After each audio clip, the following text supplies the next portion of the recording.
Dengue क्या होता है, उसके लक्षण क्या होते हैं, उसके लिए टेस्ट क्या होते हैं, इस बारे में हम नेक्स्ट वीडियो में बात करेंगे।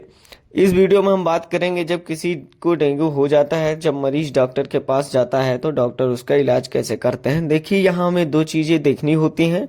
नंबर 1 है मरीज में क्या क्या सिम्टम्स है या लक्षण देखने को मिल रहा है, और नंबर 2 है मरीज की प्लेटलेट्स की संख्या कितनी है, क्योंकि डेंगू होने पर प्लेटलेट्स की संख्या कम हो जाती है।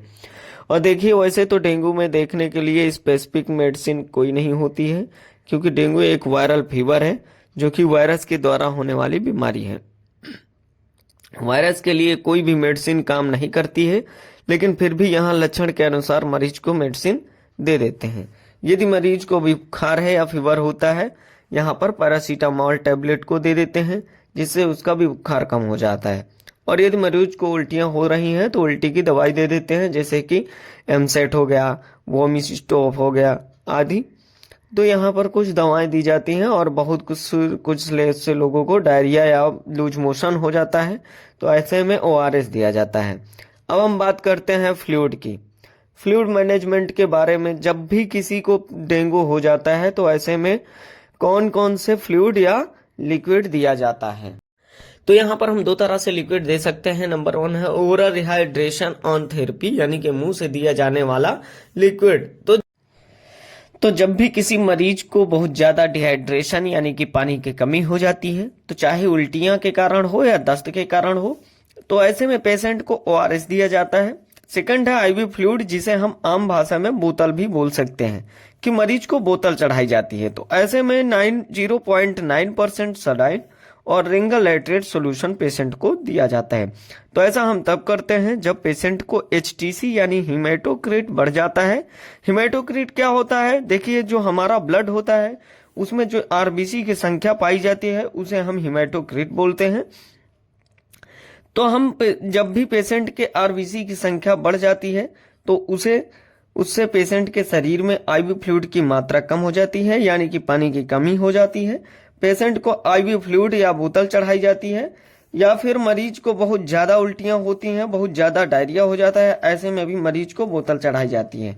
नंबर 3 है यहाँ पर ब्लड ट्रांसफ्यूजन यानी कि खून चढ़ाना।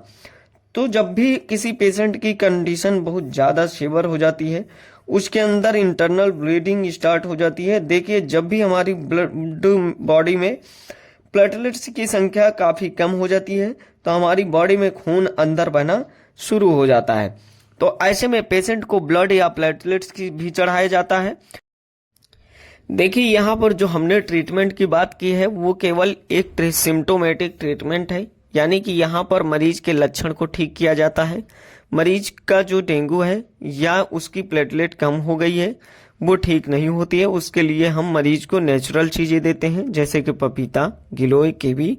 तो इन सब चीजों से मरीज को आराम मिलता है। अब हम जान लेते हैं आपका डेंगू कब सीरियस हो जाता है, इसमें कौन से लक्षण है जिससे आपको तुरंत इमरजेंसी ट्रीटमेंट की जरूरत होती है। तो इसमें मोस्ट इंपॉर्टेंट क्या होते हैं, ये नंबर 1 है reached STT with rapid drop in platelet. Reached STT का मतलब है जब भी आप ब्लड टेस्ट कराते हैं तो उसमें एससीटी यानी कि हिमेटोक्रिट बढ़ा हुआ देखने को मिलता है, तो इसका मतलब है कि आपकी बॉडी में आरबीसी की मात्रा बढ़ चुकी है। ये कब बढ़ती है, जब भी हमारी बॉडी में फ्लूइड की मात्रा कम हो जाती है, तो ऐसे में आपको तुरंत ट्रीटमेंट की जरूरत होती है। सेकंड है परसिस्टेंट वोमिटिंग, यानी कि परसिस्टेंट वोमिटिंग, यानी कि यदि आपको 24 घंटे के अंदर 3 से भी ज्यादा बार उल्टी होती है तो आपको तुरंत अपने डॉक्टर से मिलना चाहिए। थर्ड है फ्लूइड अक्यूमुलेशन, यानी कि जब भी आपके शरीर में पानी इकट्ठा हो जाता है, जैसे कि एसाइटिक यानी कि पेट में पानी भर जाना, प्लोरल इफ्यूजन यानी कि लंग्स या फेफड़े में पानी भर जाना। लिथार्जी या रेस्टलेसनेस या फिर कंफ्यूजन, यानी कि आपको तुरंत कमजोरी लगती है, आपको कंफ्यूजन लगती है, तो आपको तुरंत डॉक्टर से मिलना चाहिए। 5 नंबर है टेंडर लीवर। आपका जो लीवर है वो टेंडर है या फिर सॉफ्ट हो जाता है।